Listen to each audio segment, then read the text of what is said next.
This is the story of a man named Stanley. Stanley worked for a company in a big building where he was employee number 427. Employee number 427's job was simple.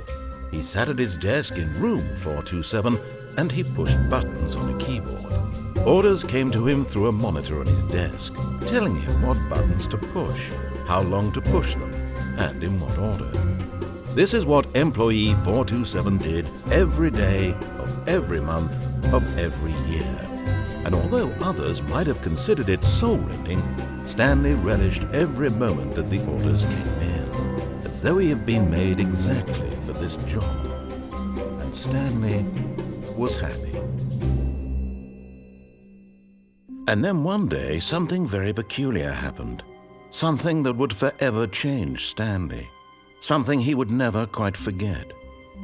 He had been at his desk for nearly an hour when he realized that not one single order had arrived on the monitor for him to follow. No one had showed up to give him instructions, call a meeting, or even say hi. Never in all his years at the company had this happened, this complete isolation. Something was very clearly wrong. Shocked, frozen solid, Stanley found himself unable to move for the longest time.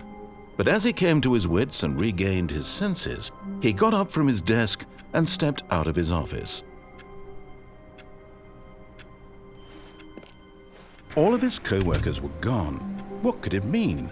Stanley decided to go to the meeting room. Perhaps he had simply missed a memo.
You see, Stanley, I've been reflecting on the Stanley Parable and about how roundly disappointing this ultra-deluxe version has turned out to be.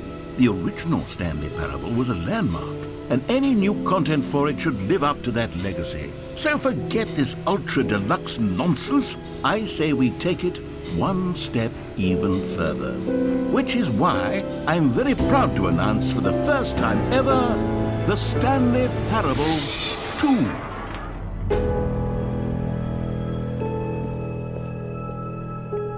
Yes, you see, isn't this far superior to a measly port with a few minor additions? Think of all the new territory we'll cover with a fully fledged sequel, an entirely new experience, built from the ground up. Why, there are so many possibilities. It could go in so many different directions. This is what fans have truly been asking for. Now, to be clear, I haven't quite nailed down what exactly the Stanley Parable 2 is going to be, but let's take a look at some of the features I've been developing for it.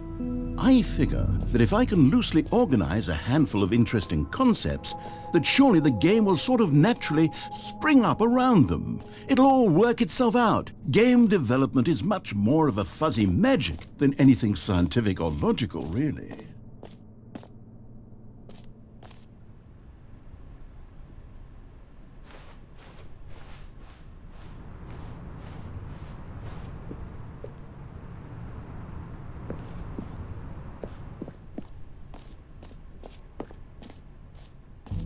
Here we are. Go on, try out some of the new features.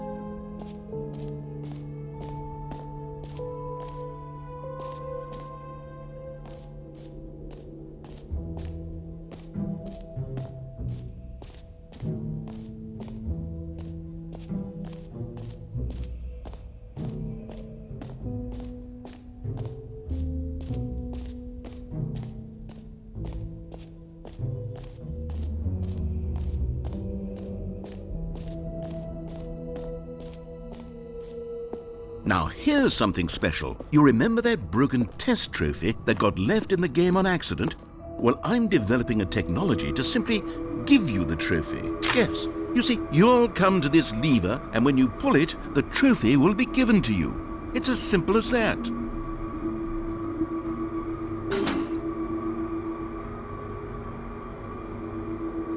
As you can see, the machine is not working yet since... Wait, what in the holy hell is going on? You got the trophy?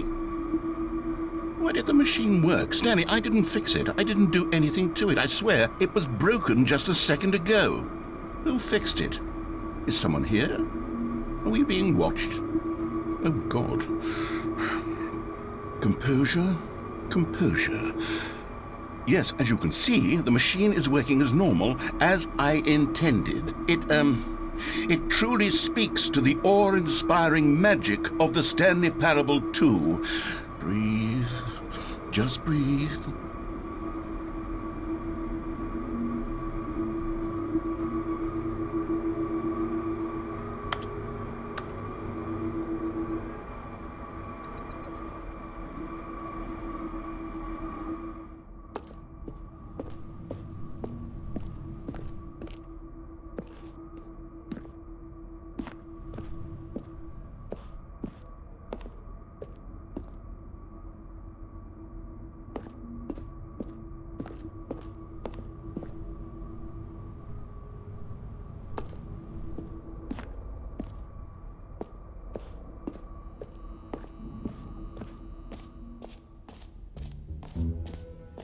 What else? What other exhibits haven't we seen yet?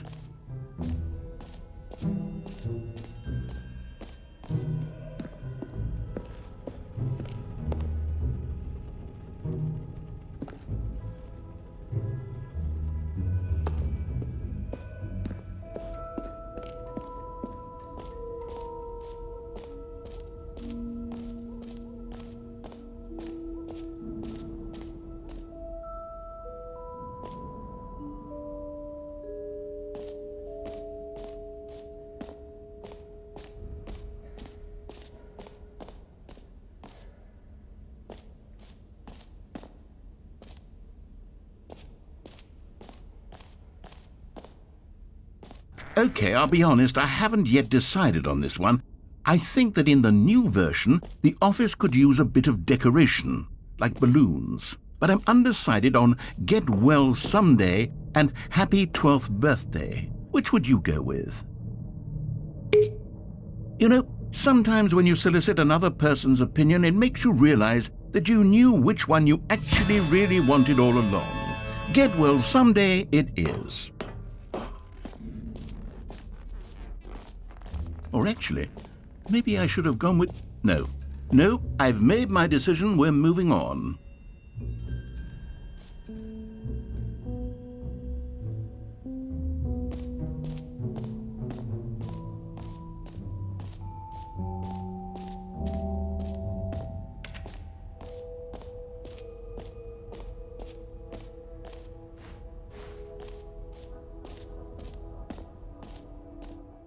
For the Stanley Parable 2, I asked myself, what do players really want? And of course, the first and most obvious answer is that they want to be individually recognized and valid. Sorry, I should have clarified. Right now, the button only says the name Jim. But of course, in the final game, this button will say your name, whatever name that is.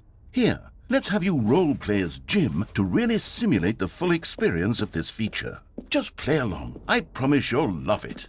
Okay, here we go. Let's take a deep breath, clear your mind, forget whoever you are, and simply become a person named Jim. I want you to imagine yourself living as Jim, sleeping and waking as Jim, falling in love and being Jim. Whoa, hold on. I wasn't finished setting up the backstory. If you don't properly roleplay as Jim, then you'll never understand the impact of this button. Otherwise, it's just a stupid button that says somebody else's name. Okay, we're doing it again, and this time let me finish first. Now, allow yourself to become Jim. Imagine yourself driving to work as Jim, playing frisbee. All right, fine, whatever. It's just a meaningless button that says Jim. Are you happy now? Get out of here. I'm done with this button. Why don't you go humiliate me in front of a different feature that I worked very hard on?